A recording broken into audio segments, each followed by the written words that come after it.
High legal and not legal fam, bads of Bollywood आप सबने देखा होगा, लेकिन ये 3 फिल्म कॉन्ट्रैक्ट है क्या? एंड आसमान सिंह से कुछ याद आया? ऐसे ही हमारी फिल्म इंडस्ट्री के बहुत से एक्टर्स को कॉन्ट्रैक्ट्स की वजह से फंसाया गया है। आज बात करेंगे उन्हीं कंट्रोवर्सीज के बारे में, कितनी सच है और कितनी झूठ। एंड तक देखना, बिकॉज आज का एपिसोड बहुत इंटरेस्टिंग होने वाला है। याद है सुशांत सिंह राजपूत के साथ क्या हुआ था? ऑफ कोर्स हम सबको याद है, एंड बहुत बड़े मीडिया ट्रायल्स हुए थे एंड इतना बड़ा केस बन गया जो आज तक बॉलीवुड ने सोचा भी नहीं था। He was a superstar on TV. एक शो था उनका, पवित्र रिश्ता, एंड वहां से वो इतने फेमस हो गए थे कि उनको यश राज फिल्म से कॉल आ गया एंड ऑफर हुआ 3 फिल्मों का कॉन्ट्रैक्ट। तो डील कुछ ऐसी थी कि 2013 में पहली फिल्म आई उनकी शुद्ध देसी रोमांस। कॉन्ट्रैक्ट में था कि पहली फिल्म के लिए 30 लाख मिलेंगे, और अगर पहली हिट हो गई तो दूसरी के लिए 60 लाख मिलेंगे, और अगर दूसरी भी हिट हो गई तो तीसरी फिल्म के लिए डायरेक्ट 1 करोड़ मिलेंगे। लेकिन अगर पहली फ्लॉप हो गई फिर से 30 लाख पे पहुंच जाओगे। अब उस time being a TV superstar he could have charged 2-3 crore, लेकिन वो लॉक था।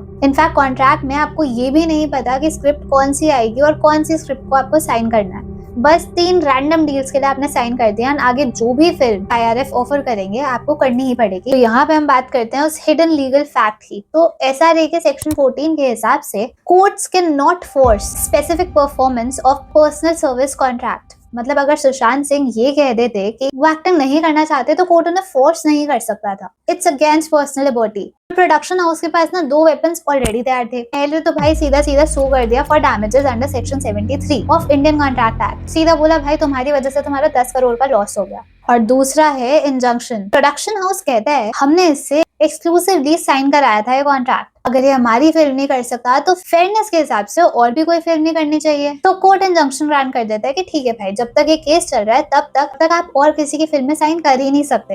एंड हम सबको ही पता है हाई प्रोफाइल केसेस कितना टाइम ले लेते हैं रिजॉल्व होने में। उस बीच एक न्यू कमर एक्टर के लिए सबसे बड़ी दिक्कत पता है क्या होती है? उसकी मार्केट वैल्यू हो गई 0। अगर कोई ऑफर आया तो आप वो भी नहीं कर सकते, एंड जिस मोमेंट पे आप अपने प्राइम पे थे वो मोमेंट आपसे छीन लिया गया because of the influential industry and the beautiful contracts they make you sign। इसका बेस्ट लीगल तरीका यही होता है कि तुम हमारी फिल्म नहीं कर रहे ना तो हम तुम्हें और किसी करने ही नहीं देंगे।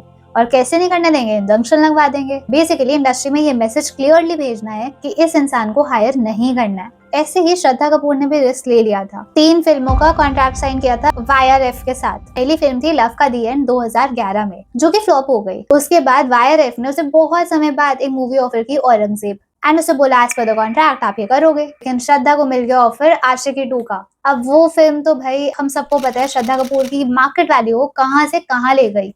तो श्रद्धा ने डिच कर दिया YRF को, यानी कि उसने ब्रीच कर दिया उस कॉन्ट्रैक्ट को। श्रद्धा तो सुपरस्टार बन गई आशिकी 2 के बाद। YRF ने उसे अनऑफिशियली बैन कर दिया। सालों तक कोई फिल्म ही नहीं मिली थी श्रद्धा को, एंड वी ऑल नो अगर फिल्म इंडस्ट्री में किसी बड़े प्रोडक्शन हाउस से पंगा ले लिया उसके बाद क्या होता है सब मीडिया में है। इससे हम आते हैं अपने हिडन लीगल फैक्ट नंबर 2 पे, विच इज हमारे इंडियन कॉन्ट्रैक्ट एक्ट के सेक्शन 27 का डेडली कॉन्ट्रडिक्शन, जो कहता है कि अगर कोई भी अग्रीमेंट आपको अपना ट्रेड, प्रोफेशन या बिजनेस प्रैक्टिस करने से रोक रहा है, रिस्ट्रेन कर रहा है, तो वो वॉइड है, यानी कि उसे माना ही नहीं जाएगा। कोई अगर तुम्हें काम करने से रोक रहा है तो वो क्लियरली इनएप्लीकेबल हो जाता है। यहाँ पे एक और केस हुआ निरंजन शंकर गोलकरी का, जहाँ पे कोर्ट ने ये कहा कि आप रिस्ट्रेन नहीं लगा सकते, आप रोक नहीं सकते अगर आपके कॉन्ट्रैक्ट के बाद कोई फिल्म कर रहा है। लेकिन अगर आपके फिल्म के बीच में कोई और फिल्म करने चला गया कोई, तो उस पे आप एक रीजनेबल रिस्ट्रेन लगा सकते हैं और वो कम्प्लीटली वैलिड है। तो भाई प्रोडक्शन हाउस ने बोला कि हम तो 2 करोड़ इन्वेस्ट कर चुके हैं इस पे, इसको लॉन्च करा है, इसके साथ 3 फिल्मों की डील करी, जो कि बहुत टेम्परेरी है बिकॉज कुछ ही समय की बात है एंड इंडस्ट्री स्टैंडर्ड्स यही है।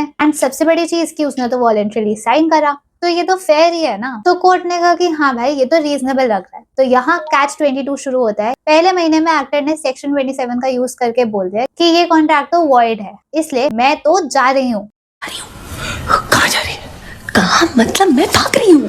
प्रोडक्शन हाउस कोर्ट चला जाता है कि भाई इस पे तो इंजंक्शन लगाओ, ये क्या गलत चलत बोल रही है। तीसरे महीने में कोर्ट एक टेम्परेरी इंजंक्शन लगा देते हैं कि ठीक है भाई पहले मुझे डिसाइड करने दो फैक्ट्स की बेसिस पे कि ये रीजनेबल है या नहीं है, लेकिन तब तक तुम और कोई काम नहीं करोगी। तो उसके बाद आने वाले टाइम में 6 महीने 12 महीने जितने भी महीने लगे तो लगे, जब तक केस की हियरिंग्स कंप्लीट नहीं होती। Finally by the time judgment आई और जजमेंट में था कि ये अनरीजनेबल है, तब तक आपका पीक टाइम लूज हो गया। पब्लिक ही भूल गई। हाँ वो एक एक्टर आया तो था उस फिल्म में, अब पता नहीं कहाँ। तो बाय द टाइम आप अपनी पॉपुलैरिटी को रीगेन करते हो उसमें इतना समय चला जाता है कि आपके पोटेंशियल ईयर्स वेस्ट हो जाते हैं। तो इसमें फायदा किसका हुआ? प्रोडक्शन हाउस का। तो इसमें प्रोडक्शन हाउस ने बड़े ही सिंपली बस टाइम वेस्ट करवा दिया तुम्हारा एंड तुमसे वो समय छीन लिया। लेकिन श्रद्धा के केस में बहुत बड़ी चीज ये थी कि आशिकी 2 तो हिट हो गई, इंडस्ट्री में डिमांड बढ़ गई, और दूसरा था कि YRF ने बैड PR के चक्कर में उसको सू ही नहीं करा, बिकॉज ऑब्वियसली नाम बदनाम होता है एंड इंडस्ट्री में नाम खराब होना is a very big thing and Shraddha prioritize her career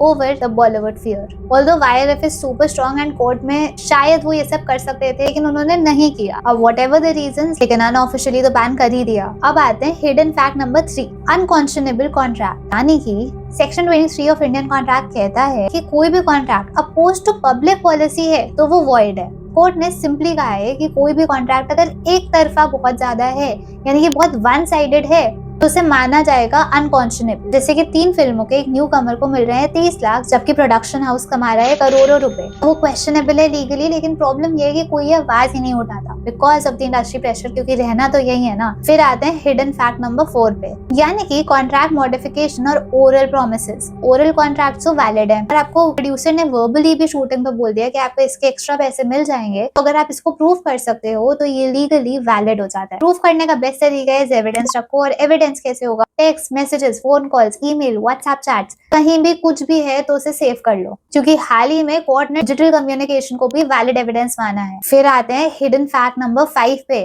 penalty clauses ना लिमिटेड होते हैं। अगर तुमने कॉन्ट्रैक्ट तोड़ दिया तो 10 करोड़ की पेनल्टी लगेगी, लेकिन इंडिया में कोर्ट्स अलाउ ही नहीं करते इतनी एक्सेसिव पेनल्टी को। मतलब अगर प्रोडक्शन हाउस का 50 लाख का लॉस हुआ तो वो 10 करोड़ नहीं मांग सकता, वो अनरीजनेबल है। हाँ, कोर्ट्स ना जनरली सिंपैथेटिक होते हैं टुवर्ड्स डिस्प्रोपोर्शनेट पेनल्टी क्लॉजेस, तो अपने लॉयर से ये पॉइंट जरूर लिखवा लेना। अब आते हैं हिडन फैक्ट नंबर 6 पे। कोविड के टाइम पे काफी कॉन्ट्रैक्ट्स ब्रेक हुए because of doctrine of frustration and force majeure clauses. अच्छा, एक चीज है, अगर फोर्स मेजॉर का कॉन्ट्रैक्ट में क्लॉज लिखा है under section 32 contingent contracts apply करेंगे, लेकिन अगर फोर्स मेजॉर का क्लॉज ही नहीं लिखा तब सेक्शन 56 ऑटोमेटिकली अप्लाई होगा, डॉक्ट्रिन ऑफ फ्रस्ट्रेशन। लेकिन ये सब डिसाइड करती है कोर्ट कि क्या वो कॉन्ट्रैक्ट ट्रूली इम्पॉसिबल है या फिर नहीं, क्योंकि डिफिकल्ट और इम्पॉसिबल में फर्क होता है। जैसे कि कोविड को फ्रस्ट्रेशन माना गया कहीं केसेस में और कहीं में नहीं भी माना गया, तो वो कॉन्ट्रैक्ट स्पेसिफिक डिसीजन होता है, नॉट कि एक बार हो गया तो अब सबका ही वो सेम चीज लगेगी। वैसे बेटर यही होता है कि ऐसे पैंडेमिक टाइप सिचुएशन में आप फोर्स मेजॉर का क्लॉज डाल ही दो,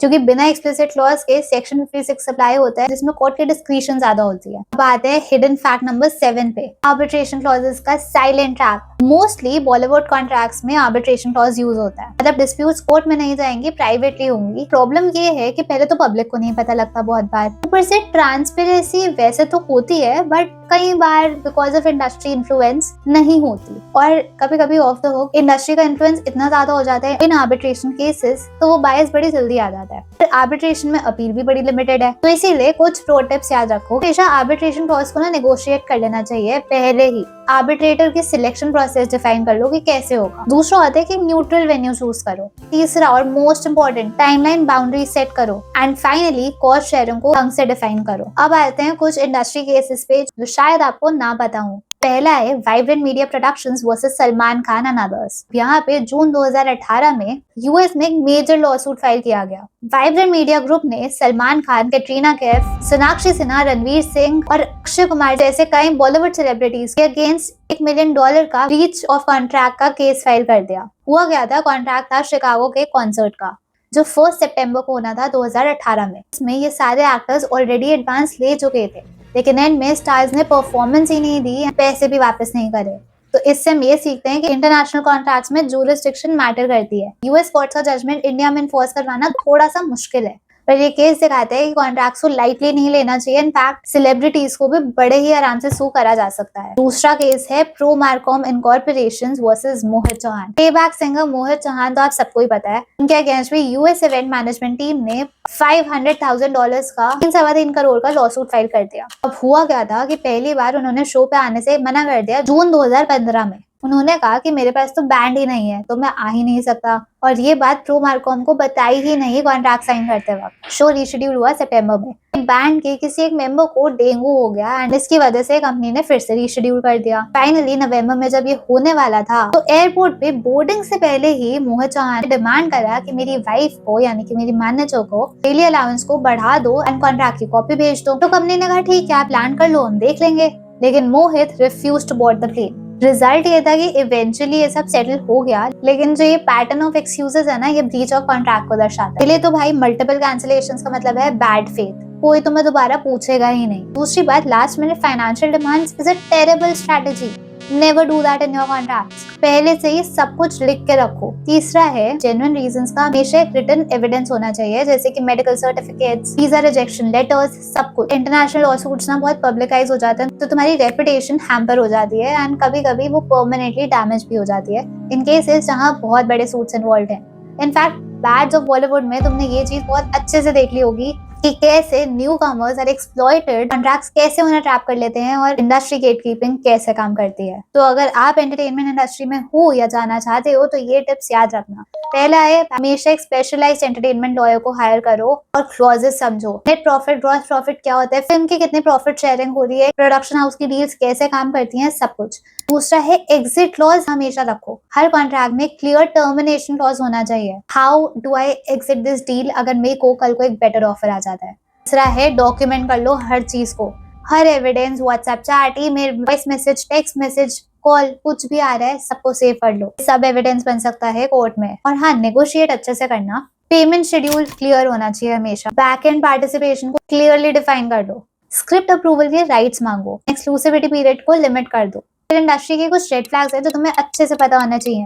जब वो कहते हैं ना कि ये तो स्टैंडर्ड कॉन्ट्रैक्ट है, साइन कर लो, तो ये समझ लेना कि स्टैंडर्ड कॉन्ट्रैक्ट जैसी चीज होती ही नहीं है। दूसरा है, बाद में देख लेंगे, राइटिंग में उसी वक्त ले लो, ये बाद में वाला सीन कभी मत रखो। फिर होता है open ended terms, fair payment as per industry standards, नहीं, हर चीज को पहले से डिफाइन करके रखो। है अगर कोई टर्मिनेशन क्लॉज ही नहीं है, ये तो बिगेस्ट रेड फ्लैग है, नेवर फॉल फॉर दिस। फिर आता है long exclusivity periods without a bye out clause. ये ना बहुत बड़ा इंजंक्शन ट्रैप बन जाता है, पता भी नहीं लगता। तो इन सब चीजों से बचने के लिए कॉन्ट्रैक्ट में बाय आउट क्लॉज तो हमेशा रखना चाहिए। इतनी अमाउंट देके ये कॉन्ट्रैक्ट तोड़ सकता हूँ। मैक्सिमम एक्सक्लूसिविटी पीरियड 3 साल से ज्यादा मत रखा करो, because that is too long of a term. Liquidated damages का क्लॉज रखो। कोर्ट्स को एग्जैक्ट क्लॉज पता होना चाहिए, इन्फ्लेटेड क्लेम्स नहीं होने चाहिए। आर्बिट्रेशन क्लॉज रखो विद अ टाइमलाइन। 6 महीने में डिस्प्यूट रिजॉल्व हो जाएगा, कोई इंजंक्शन की बात ही नहीं आएगी। और इस सब के साथ ये वाले सारे लीगल राइट्स याद रखना। तो फाइनली इस वीडियो से आपको ये पता लग गया कि Bollywood contracts are legal minefields. Sushant Singh Rajput, Shraddha Kapoor और ऐसे कई बॉलीवुड के सेलिब्रिटीज जिन्होंने मैसिव रिस्क लिया, कई सारे बॉलीवुड सेलिब्रिटीज के साथ ये सब कुछ होता आया है और खूब ही रहा है। इंडस्ट्री के लोग ना आपको बस फंसा लेते हैं और उस चीज से निकल नहीं पाते। इनफैक्ट बॉलीवुड की इतनी स्टोरीज हैं जस्ट बिकॉज ऑफ कॉन्ट्रैक्ट्स, जिससे लोगों के फ्यूचर तबाह हो गए और कुछ लोगों ने बस यूं ही जाने दिया। लेकिन सच बात तो ये है कि इतनी बड़ी इंडस्ट्री भी रियलिटी से नहीं भाग सकती। इसीलिए कॉन्ट्रैक्ट से डरो मत, कॉन्ट्रैक्ट्स को समझो। हमेशा एक लॉयर को हायर करो और नेगोशिएट करना कभी मत भूलो कि राइट्स ना आपके खुद के हाथों में होते हैं। अगर आप उसको जाने दोगे तो कब कौन कितनी बुरी तरह आपको मिसयूज कर जाएगा, आपको समझ भी नहीं आएगा। तो ऐसी और टिप्स एंड ट्रिक्स जानने के लिए लॉ इन्फ्यूज को सब्सक्राइब कर लो। बस यहाँ पे लॉ बहुत एक्सेसिबल है एंड आपको बेसिक चीजों के बारे में पता लग जाएगा, the tips you need to know for your profession. And हाँ, साइन करने से पहले पढ़ लो, चाहे कितने भी 2, 4, 6 घंटे लग जाए, लेकिन पढ़ के ही साइन करा करो कोई भी कॉन्ट्रैक्ट। समझो, क्वेश्चन करो, नहीं आ रहा नेगोशिएट करो, लेकिन ऐसे हवा में मत जाने दो। सी यू अंटिल नेक्स्ट टाइम।